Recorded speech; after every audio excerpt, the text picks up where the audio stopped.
skyn u lig vir die nasies, 'n vreugdeglans om die mense te verlig, tot die hele wêreld kan sien, U is die lig, mag U lig hier deur ons skyn. Geliefdes, ek groet u in die wonderbare naam van ons Here Jesus Christus. Wat 'n voorreg om u in daardie naam te groet.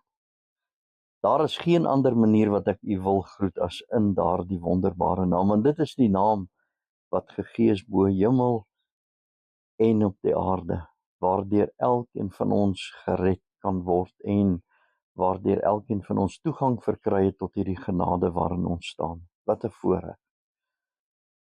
Geliefdes, voordat ek vir u so 'n bietjie terugvoer gaan gee oor ons bedrywigheid hierdie afgelope tyd, wil ek net iets met u deel wat so kosbaar is uit die woord van die Here.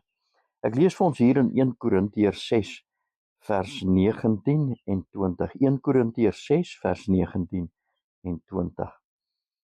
Paulus skryf en hy sê of weet julle nie dat julle liggaam 'n tempel is van die Heilige Gees wat in julle is, wat julle van God het, en dat julle nie aan julleself behoort nie. Vers 20. Want julle is duur gekoop. En dan sê hy hierdie woorde: verheerlik God dan in julle liggaam en in julle gees, wat aan God behoort.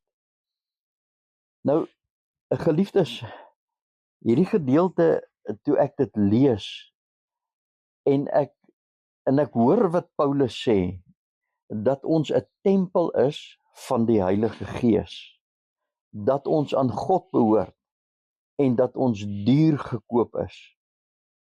Toe kon ek nie anders as om te dink aan wat gebeur wanneer 'n mens 'n eiendom koop. Dan kry jy mos nou wat hulle noem kaart en transport. Nou ek weet nie wat die Afrikaanse weergawe van kaart en transport is nie. Ek het nou die dag na 'n welbelese man geluister wat ook gepraat het in sy Afrikaans van kaart en transport. So miskien is dit wat hulle dit noem. Maar nou ja, wanneer ons eiendom bekom, dan kry ons kaart in transport. Dit is die dokument wat ek kry wat wys dat ek besitreg het. En nie net besitreg het, maar dat ek die besitter is, die eienaar is van 'n bepaalde eiendom. En as Paulus dan met ons praat en hy sê dat ons 'n tempel van die Heilige Gees is, dink ons in terme van eiendom. En ons behoort aan God, maar ons is God se wettige eiendom, omdat ons gekoop is. Hy sê, julle is duur gekoop.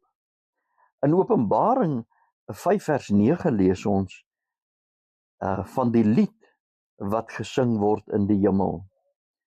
U is waardig om die boek te neem, sy seels oop te maak, want u het ons vir God met u bloed gekoop.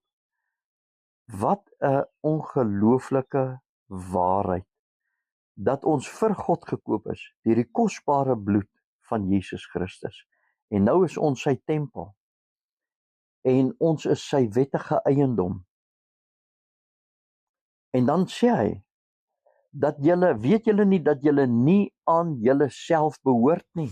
Dis die ander ding van die kooptransaksie rondom eiendomme, en dit is die verkoper verloor sy wettige reg, sy besitreg op daardie eiendom, wanneer daardie eiendom oorgedra word aan die nuwe eienaar. En ons wat gered is, het eintlik die besitreg of die heerskappy se reg, as ek dit dan so kan sê, op ons self verloor die dag toe ons gered is. Hoekom? Want ons behoort nou aan hom. Ons is sy tempel. En nou kom Paulus En hy sê hierdie kosbare woorde, nadat hy vir ons gesê het, ons is 'n tempel, ons behoort aan God, en ons is duur gekoop, sê hy hierdie volgende woorde. Hy sê, verheerlik dan God in julle liggame. Is dit nie kosbaar nie? Dit is hoe ons moet leef, hier in God se tempel, die plek wat hy bewoon. Hy het ons gesê, dat hy die Vader en die Seun sal kom woning maak in ons. Geliefdes, wat 'n kosbare gedagte. Nis hy sê dat ons God nou moet verheerlik in hierdie tempel. Hoe beter kan 'n mens God verheerlik as om die vrug te dra waarvoor ons aangestel is, want onthou Christus het gesê, julle het my nie uitverkies nie, maar ek het julle uitverkies. En ek het julle aangestel om vrug te gaan dra. En as julle baie vrug dra, word my Vader verheerlik. En geliefdes, hoe beter kan 'n mens God verheerlik as om aktief betrokke te wees met die groot kommissie. Hy het gesê, gaan dan heen, verkondig die evangelie. Hoe beter kan ons vrug dra as om die liefde van Christus uit te leef na buite toe, om sondaars te gaan win, sodat hulle met God versoen kan raak. Geliefdes, en daarom wil ek vir u baie dankie sê weer eens en nogmaals vir u ondersteuning in 2024. U het dit vir ons moontlik gemaak om hierdie groot opdrag uit te voer en om in gehoorsaamheid teenoor God te beweeg. Of u ons nou geondersteun het deur gebed of finansiëel, het u dit vir ons moontlik gemaak en daarvoor wil ons vir u dankie sê. En sommer hier vanuit die staanspoor en wil ek vir u ook baie dankie sê dat ons saam as 'n span, saam as medewerkers in Christus, ons kan beywer vir die uitbreiding van sy koninkryk vir 2025. Ons glo die Here gaan vir ons vat van krag tot krag, van oorwinning tot oorwinning, en dat hy die harte gaan voorberei van hulle wat nog deur die bediening van Kesha gaan blootstelling kry aan die evangelie. Geliefdes, kom ek begin deur vir u te vertel van die veldtog wat ons gehad het op die plaas Agterland. Dis ons eerste veldtog wat ons vir die jaar gehad het. Aanvanklik was die opkoms maar teleurstellend geweest, soveel so dat ons eintlik die dienste aangeskuif het na die volgende week, en toe ons weer daarop Agterland kom, wil ek vir u sê, toe die mense die diens baie goed bygewoon, waarvoor ons die Here wil dank. Hier kan u die foto sien van die dienste wat ons dan daar gehou het. Die Here het regtig vir ons kom ontmoet en vir ons ook gehelp om hierdie kosbare evangelie deur die middel van die Evangelie Expo, dat ons hierdie evangelie weer eens vir die mense kon gebring het. Daar is 'n honger, geliefdes, en 'n dors. Die mense die Here Jesus so nodig. En dan ja, dit soos ek sê, dit was baie geseënd geweest. Ons is op hierdie stadium besig met 'n veldtog dienste op 'n plaas met die naam van Twee Vlei. Hier is vir u 'n foto of twee wat u kan sien. Ja, ons sit sommer hier op die mense se stoepie omdat die plaas se skuur eintlik te ver is vir hulle. Wat Huis Nerina aanbetref, ons bediening hier in die tehuis, kom ek wys gou vir u hierdie foto. Geliefdes, dit is wonderlik om te sien hoe die mense Dinsdae die bidure bywoon. Weet as ons daaraan dink, toe ons 3 jaar terug hier in Huis Nerina begin het, het ons, ek dink seker maar met 8 of 9 mense voor ons gesit.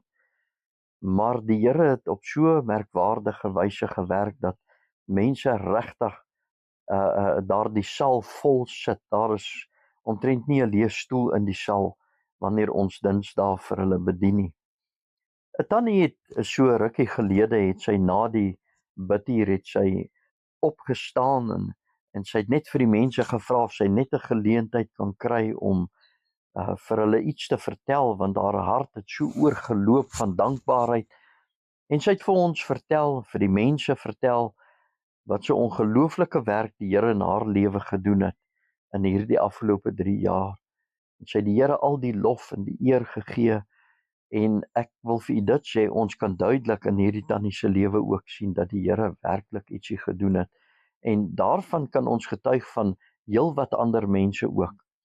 En ons wil die Here dank, daar is mense wat aanvanklik nooit gebid het by 'n biduur nie, maar deesdae hoor ons al hoe meer mense neem vrymoedigheid om te bid. Geliefdes, bid vir daardie bediening. Ons het dit so nodig. Daar is nog soveel bejaardes wat nog nie geloofsekerheid het en wat nie in 'n verhouding met die Here Jesus staan nie. Hulle was vir jare goeie kerkmense, getroue godsdienstig gewees, maar hulle staan nie in 'n verhouding met die Here nie. Bid asseblief vir hulle. En die Here gaan vir u daarvoor seën ook. Wat die openliggaam betref, gaan dit goed. Die Here het regtig vir my op 'n stadium geweldige seën. Miskien kan ek vir u vertel van die dag toe ek so aangedoen was met die sondaars wat so in die dorp beweeg, en 'n mens besef net hierdie een ding, en dit is, die mense is so besig om te leef, so bedrywig, so aan die gang, en hulle doen dit alles sonder om te dink daaraan dat hulle eintlik op pad is na 'n ewigheid, 'n verlore ewigheid, omdat hulle God nie ken nie. En so het ek die dag openlik gehou in die dorp, langer as normaalweg, en nadat ek op 'n spesifieke kol gestaan het, het ek gevoel die Here wil hê ek moet deur die dorp beweeg. En dit was maar 'n risiko, want ek dink jy kan onthou dat die wetstoepassers vir my gesê het, as ek op munisipale grond openligdiens hou, staan ek die kans om in hegtenis geneem te word. Maar weet jy, geliefdes, ek het daardie dag 'n dringendheid in my hart gevoel, en ek het op 6 verskillende plekke in die dorp, direk na mekaar, het ek gaan openlig staan. En op munisipale terrein, ek het daardie dag gevoel, kyk, as hulle my dan nou in hegtenis wil neem, dan is dit nou maar vandag wat dit is. Maar ek het 'n dringendheid gevoel, en ek dank die Here dat ek gehoorsaam was.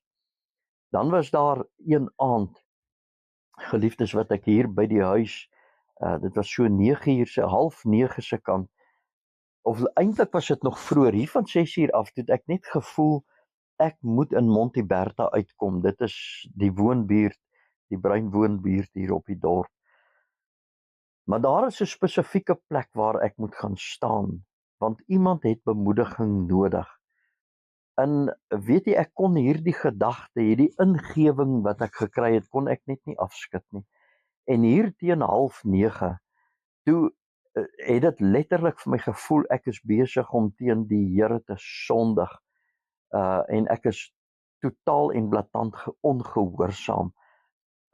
Weet jy, ek het net daar my goed bymekaar gekry, en ek het gedink, maar nou is dit laat. Ek kan mos nie nou gaan nie, en ek soek verskonings, maar nietemin ek het my megafoon gevat en al my goedjies wat ek nodig het. Ek het Monteberta toe gery, ek het op die kol gaan staan waar ek gevoel het die Here wil hê ek moet gaan staan. Ek het die megafoon op die bakkie se dak gesit, en ek het 'n boodskap van bemoediging gebring. Die strekking van die boodskap het gegaan oor moenie moed opgee, ongeag die storms waardeur jy gaan, die stryd, die woestyn wat jy dalk deur kruis. En nou ja, mens wonder altyd, was dit nou regtig die Here wat vir my gelei het, of is dit nou maar net my ywer of eie gedagtes? Eintlik jammer, want jy weet, baie keer lei die Here 'n mens deur die Heilige Gees, en dan trek ons so die leiding van die Heilige Gees so in twyfel.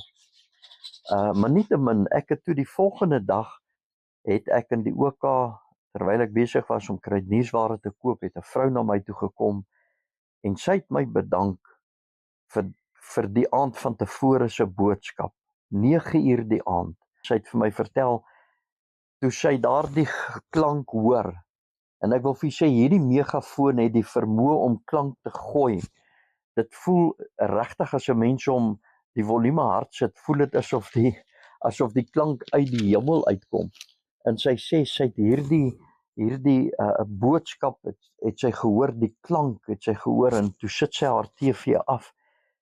Sy sê en sy het in die bed gelê en sy het geluister en sy was so bemoedig en sy het vertel hoe die Here ook vir haar bedien het met hierdie woord. Hoe dankbaar is ek, geliefdes, dat ek gehoorsaam kon wees.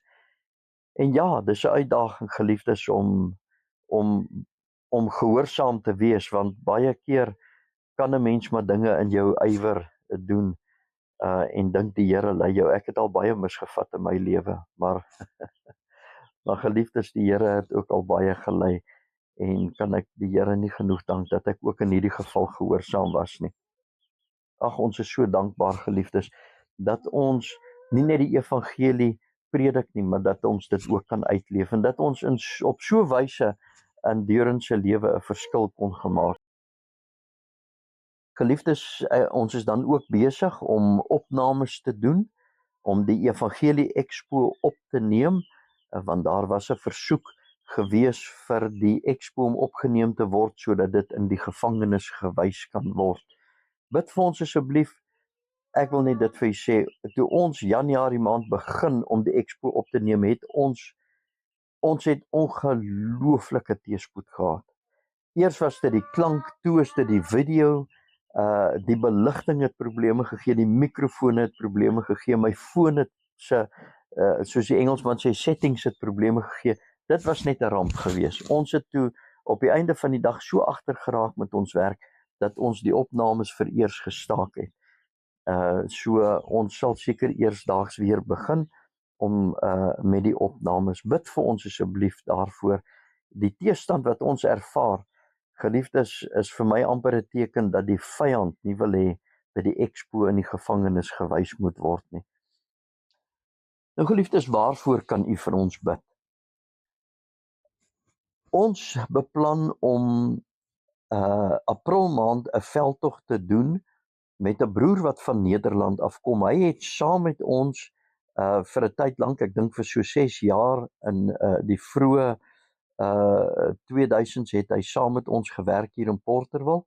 Hy het toe getrou met 'n vroutjie in Nederland en hulle bly nou daar, maar hulle kom nou Suid-Afrika toe. Om die waarheid te sê, dink ek het hulle gister geland. Sy ouers bly hier in Suid-Afrika en ons het gereël dat hy saam met my die veldtog sal doen in April. Bid asseblief saam met ons. U kan gerus vir hulle ook bid. Hulle trek regtig baie swaar. Dieter en Elsbeth de Wet trek baie swaar daar in Nederland met die antagonisme van die mense teenoor die evangelie. En dan het ons so onverwags het ons 'n e-pos ontvang van baie kosbare mense in Uganda, of wat sendingwerk doen in Uganda. Hulle bly hier in Struisbaai eintlik, in die Suid-Kaap, maar hulle is nou besig met sendingwerk in Uganda. Soos ek verstaan, is hulle nou maar 2 jaar wat hulle besig is met sendingwerk nadat hulle met pensioen gegaan het. Nou, geliefdes, hulle het kontak met ons gemaak en vir ons gevra of hulle nie 'n bietjie saam met ons kan kom werk, of dat hulle ons kan kom sien en kyk hoe ons met mekaar kan skakel. Ja, so bid asseblief daarvoor dat die Here vir ons groot wysheid sal gee. Ons gaan hulle in die begin van Mei gaan ons hulle ontmoet, wanneer ons deur gaan Hermanus toe. En dan sal ons vir so 'n week saam met hulle daar kamp, mekaar beter leer ken, gedagtes uitruil en bietjie rondom die woord sit en dat ons net seker maak dat ons werklik van die Here hoor en dat ons mekaar beter leer ken. En geliefdes, as dit dan so uitwerk en is die wil van die Here, dan sien ons uit daarna om saam met hulle hier teen die Weskus af te beweeg, om die Gospel Expo dan aan te bied op elke dorp. Geliefdes, ons is opgewonde. U weet, u het saam met ons gebid. Ons het vir u baie gevra, bid vir arbeiders. En hier het hierdie mense uit Uganda, het hulle vir ons 'n e-pos gestuur. Die persoon se naam is, ek dink is John.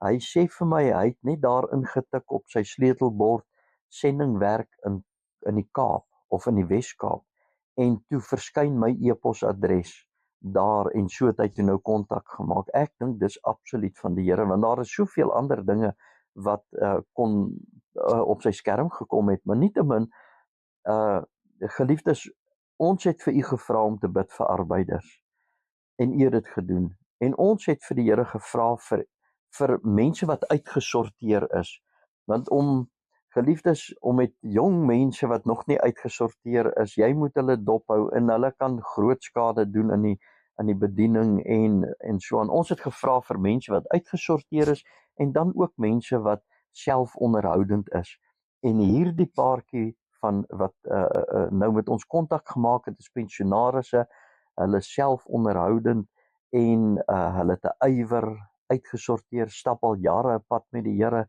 is presies wat ons gevra het. Ag, dan wil ons vir u so dankie sê vir u gebede. Dankie. Geliefdes, ekskuus, hierdie is nou 'n lang sessie, maar ek kan nie vir u genoeg dankie sê vir u gebede, en dat u so saam met ons staan om hierdie kosbare evangelie uit te dra aan 'n wêreld daar buite. Geliefdes, baie dankie. Dankie vir u ondersteuning, het sy of dit deur gebed of finansies is. Mag die Here vir u ryklik seën. En miskien kan ek gou vir u net laastens dit vra. Bid asseblief vir die registrasie van Kesha as 'n nie winsgewende organisasie. Ons het verlede jaar November aansoek gedoen, maar ek wil vir u sê dit is hierdie staatsdepartemente is ek weet nie wat daar aangaan nie. Ons het dit gestuur, hulle het wel vir ons laat weet, hulle het ons aansoek ontvang, maar geliefdes, jy kan vir hulle bel, hulle tel nie hulle fone op nie. Ek het al e-posse gestuur om opdatering te kry oor die status van ons aansoek, maar daar was geen reaksie gewees nie. Iemand het vir ons gesê dit vat plus minus 'n jaar vir die registrasie om plaas te vind, en ja, maar bid tog asseblief dat dit bespoedig sal word. En ja, geliefdes, kom ek sê vir jy, ek wil uitspeel met hierdie baie kosbare lied. There is room at the cross for you. As ek na daardie lied luister, dan dink ek so aan die sondaars daar buite wat nog tot bekering moet kom, wat nog met God versoen moet raak. En die liedjie se woorde sê, there is room at the cross for you. Though millions have come, there is still room for one. There is room at the cross for you. Geliefdes, dankie, baie dankie, dat u saam met ons staan. Dankie vir u ywer. Dankie vir u passie, wat u het, vir die uitbreiding van God se koninkryk. Amen. The cross upon which Jesus died is a shelter in which we can hide, and it's grace so free, sufficient for me, and deep is its fountain, as wide as the sea. There's room at the cross for you. There's room at the cross for you. Though weary death come, there's still room for one. Yes, there's room at the cross for you. Though millions have found him afraid,